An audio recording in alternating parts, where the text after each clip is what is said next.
Hello friends, मेरे इस video में आपका स्वागत है।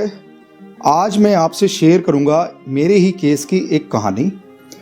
ये कहानी इंटरेस्टिंग इसलिए है कि इसमें जो मेरे क्लाइंट थे उनको झूठी एफआईआर एक क्रिमिनल केस में फंसाया गया था।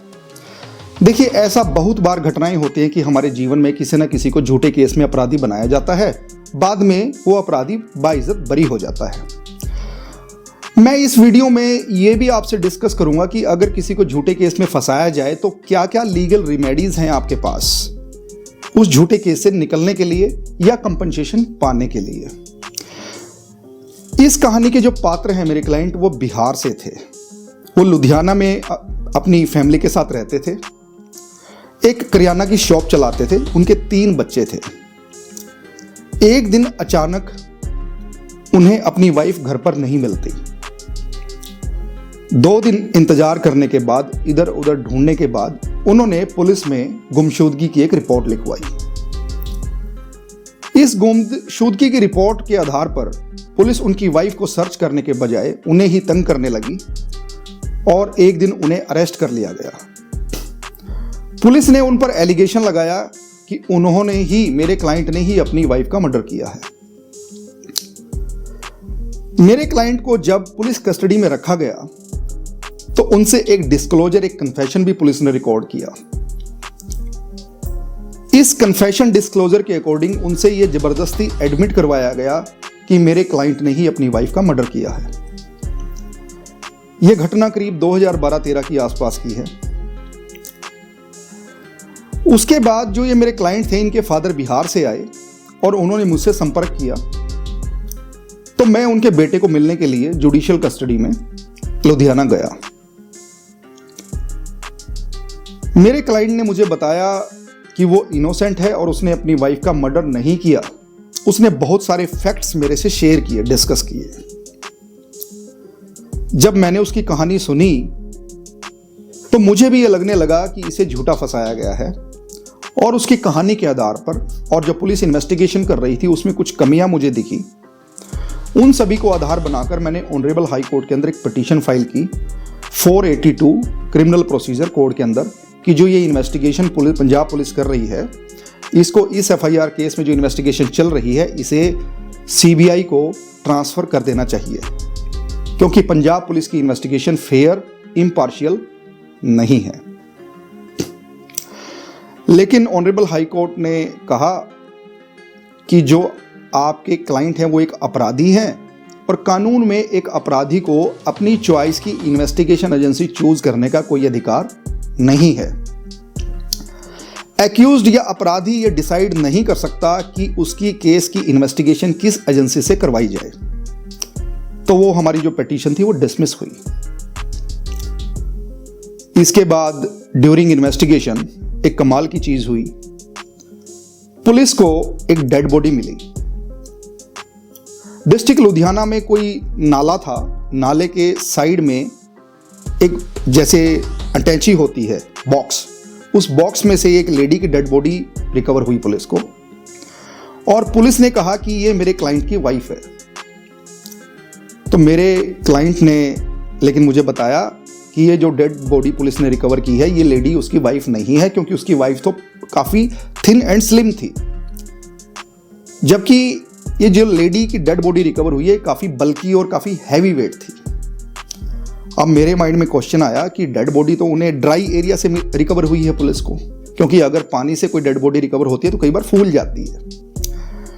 क्रिमिनल लॉ में जब हम स्टडी करते हैं तो हम मेडिकल ज्यूरिस्प्रूडेंस भी स्टडी करते हैं।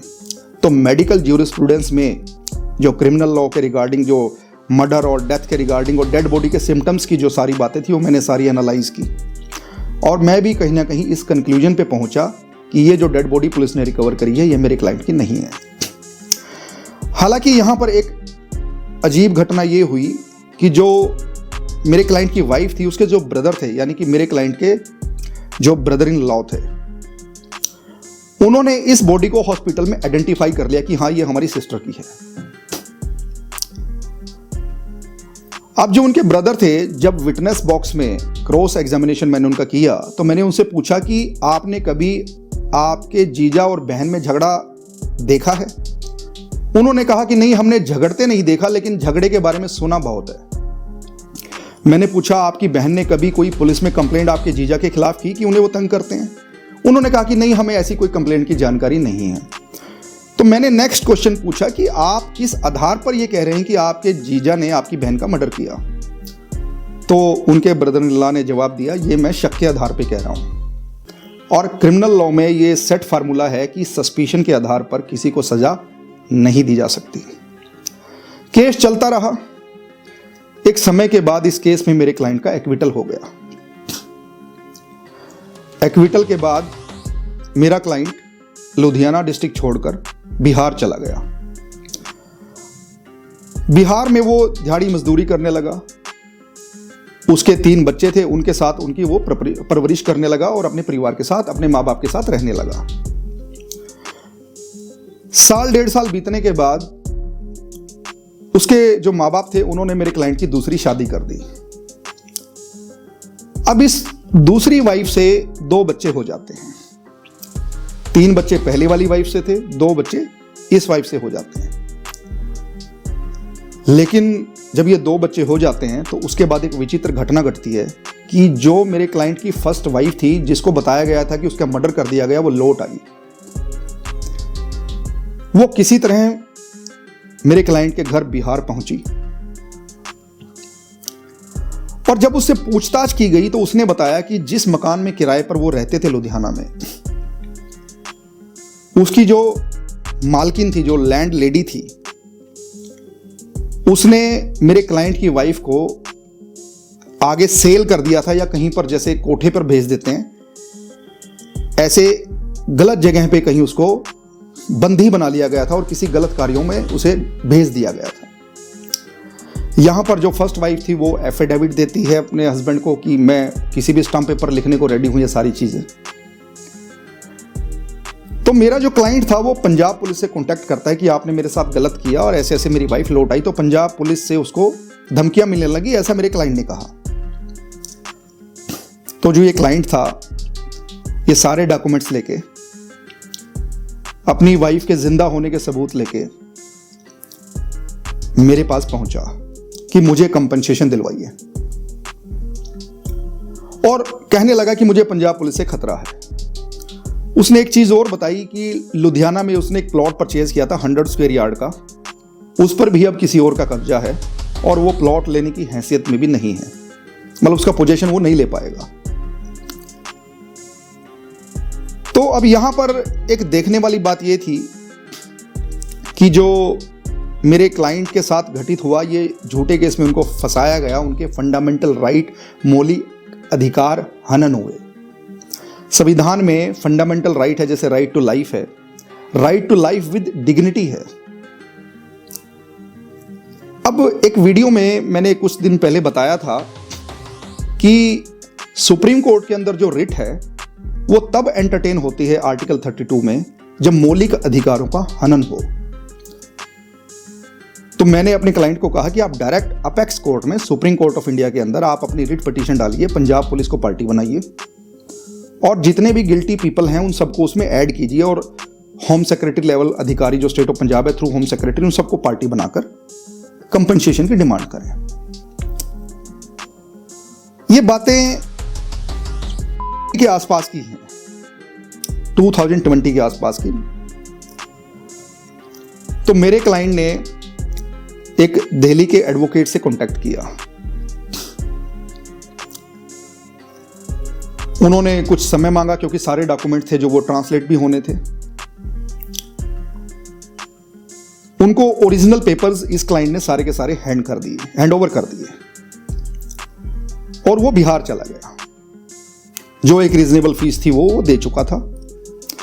अब यहां पर फिर एक मिसफॉर्चून होता है मेरे क्लाइंट के साथ, यानी कि जो एडवोकेट थे वो अपेक्स कोर्ट के, उनकी में डेथ हो जाती है। अब जब ये डेथ हो जाती है तो मेरे क्लाइंट ने उसके टेलीफोनिकली उनके फादर से कांटेक्ट किया, उनकी फैमिली से कांटेक्ट किया, लेकिन काफ़ी ढूंढने के बाद भी वो फाइल उनके रिकॉर्ड रूम में नहीं मिलती। तो यहाँ पर जो मेरे क्लाइंट की जो उम्मीदें थी कंपनसेशन पाने की, एक सिस्टम के अगेंस्ट जाने की, वो सारी की सारी उम्मीदों पर पानी फिर जाता है। अब इसको भाग्य कहेंगे, मिसफॉर्चून कहेंगे, जो भी है। यहां पर लेकिन मैं एक चर्चा आपसे करूंगा कि जब भी कोई फर्जी केस किया जाता है तो एक सिविल सूट डालने के लिए रेकमेंड करता है एडवोकेट। जैसे मान लीजिए किसी पर झूठा क्रिमिनल केस फाइल हो जाए और बाद में वो बरी हो जाता है, बाइज्जत बरी हो जाते हैं, या बरी होने से पहले ही आपके पास सफिशिएंट प्रूफ है, एविडेंस है कि आप इनोसेंट हैं, तो मैं हमेशा अपने क्लाइंट को सजेस्ट करता हूं कि suit for damages on account of malicious prosecution file कीजिए। यानी कि जो प्रोसिक्यूशन है, जो पुलिस आपके साथ कर रही है, वो मैलिशियस है। इसमें मैं अपने क्लाइंट को सजेस्ट करता हूं कि आप कंप्लेनेंट को पार्टी बनाइए, कंसर्न्ड इन्वेस्टिगेटिंग ऑफिसर को पार्टी बनाइए, जिस ऑफिसर ने एफआईआर रजिस्टर्ड की है उसको पार्टी बनाइए, उस पुलिस स्टेशन के एसएचओ जो head of the police station है उसको पार्टी बनाइए, और कंसर्न स्टेट को पार्टी बनाइए through whom secretary, because home secretary police का सबसे बड़ा हेड होता है, वो बेसिकली सबसे बड़ा ऑफिसर होता है। इंडिया में suit for damages for malicious prosecution बहुत कम केसेस में फाइल किया जाता है। इसका एक बड़ा रीजन है कि लोग क्रिमिनल केस से एक्विटल होने के बाद ये सोचते हैं कि पुलिस के पंगे में क्यों ही फंसे। बड़ी मुश्किल से आफ्टर मैनी ईयर्स तो इंसान बरी होता है, तो बरी होने के बाद वो फील करता है कि नहीं यार, मुझे पुलिस के खिलाफ नहीं जाना, मुझे कोई कंपनसेशन नहीं चाहिए। इसीलिए जो इन्वेस्टिगेशन एजेंसियां हैं उनको भी ये रियलाइज होता है कि हम अगर किसी के खिलाफ गलत करते भी हैं तो हमारे खिलाफ कोई एक्शन नहीं होगा, कहीं ना कहीं उनको मन में ये रहता भी है, इसीलिए गलत केसेस दर्ज भी किए जाते हैं। मैं ये नहीं कहता कि पूरा पुलिस सिस्टम गलत है, लेकिन ऐसे केसेस देखने को मिले हैं कि जहां पर गलत एफआईआर भी रजिस्टर्ड की जाती है। ये जो suit for damages on account of malicious prosecution है, इसमें दो अड़चने आती हैं। एक तो लिमिटेशन एक्ट, यानी कि इस केस को फाइल करने का समय 1 साल है। अब वो from the date of registration of FIR है या from the date of acquittal है, ये एक डिबेटेबल इश्यू है। सेकंड, कोर्ट फीस एक्ट एक इसमें रिस्ट्रेंट क्रिएट करता है। यानी कि मान लीजिए आप 50 lakh rupees as a compensation demand करते हैं कोर्ट से, तो हर राज्य की एक कोर्ट फीस, सरकारी फीस तय है, पहले वो आपको ट्रेजरी में, उस गवर्नमेंट की ट्रेजरी में, उस स्टेट की ट्रेजरी में जमा कराना पड़ेगा, तब जाके आपका suit for damages on account of malicious prosecution run करेगा। तो कई बार क्या होता है कि आप इनोसेंट थे, ऑनरेरी एक्विटल भी हो गया, आप suit for damages on account of malicious prosecution file भी करना चाहते हैं, लेकिन आपके पास कोर्ट फीस जमा कराने के पैसे ही नहीं है। तो ये भी एक रीजन है बहुत बड़ा कि जो पब्लिक है वो, या जो एक्यूज्ड बाद में इनोसेंट है, जो वो बाइज्जत बरी होता है, तो वो अवॉइड करता है suit for damages on account of malicious prosecution file करने से। तो जीवन में ना कई बार अनएक्सपेक्टेड विचित्र घटनाएं घटती हैं, उन सब का जिक्र मैंने आपसे किया, मतलब एक ऐसी कहानी मैंने उस पर बेस्ड आपको सुनाई। और आप अगर बाइज्जत बरी होते हैं किसी क्रिमिनल केस के अंदर, सूट फॉर मैलिशियस प्रोसिक्यूशन आप फाइल कर सकते हैं। Suit for damages basically on account of malicious prosecution, ये सिविल लॉ में एक रिमेडी है। आप कंपनसेशन डिमांड कर सकते हैं कोर्ट से कि मेरी मानहानि हुई है। जब भी आप सूट फॉर डैमेजेस फाइल करेंगे ना, एक बहुत इंपॉर्टेंट चीज है, आपको ये बताना पड़ेगा कोर्ट को कि मार्केट में मेरा स्टेचर क्या है, स्टेटस क्या है, मैं किस स्टेटस का आदमी हूं। क्योंकि जो गलत केस आप पे दर्ज हुआ उसकी वजह से लॉस ऑफ रेपुटेशन जो आपको हुआ। क्योंकि देखिए, जब भी आप डैमेजेस की बात करते हैं, लॉस की बात करते हैं, तो दो तरह के डैमेजेस होते हैं, एक लिक्विडेटेड डैमेजेस और एक अनलिक्विडेटेड डैमेजेस। लिक्विडेटेड डैमेजेस वो डैमेजेस होते हैं जिनको आप पेपर पे कैलकुलेट कर सकें, जो आपका सीए कैलकुलेट करके दे देगा। आपने एडवोकेट्स को फीस दी, गलत केस की वजह से आपको मेंटल ट्रॉमा हुआ, डिप्रेशन में आप गए, आपका ट्रीटमेंट चला, आप हॉस्पिटल में एडमिट हुए, वो सारे बिल्स आपके पास होंगे।